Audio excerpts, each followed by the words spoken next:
ቀዩ አቀናት ጭው የለንም እንዴ? ኧረ ብራዘር የሆነ ጭው ይላቸውሽ ደስ ይለናል። ያራዳ ልጆች ናቸው ሶስቱ እርቧቸዋል ማለት ነው።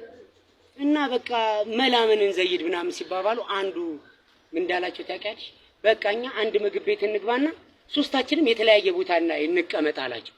በቃ እሺ ደስ ይለናል። እና የተለያየ እኛ እንደማንተዋወቅ ነው ምናምን ተባባሉልሽና ጀለሶች ያረዱ ገቡ ማለት ነው።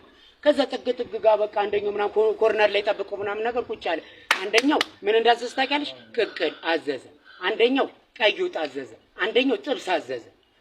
ከዛ ቅቅል የበላው ማለት ነው ጨረሰና ብር ተቀባዩ ጋር ቀጥታ ሄደና ማነሽ መልስ ስጪኝ ሲላት እንዴ ምን ሰተኝ ነው መልስ ስትለው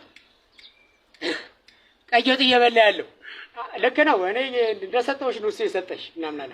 እንዴ አንተም ሰጠው ነው እንደምትለው ስትለው ጥብስ እየበላ ያለው ማለት ነው። እኔንም አልሰጠኝም ልትይ ነው ብሎ አልወጣም።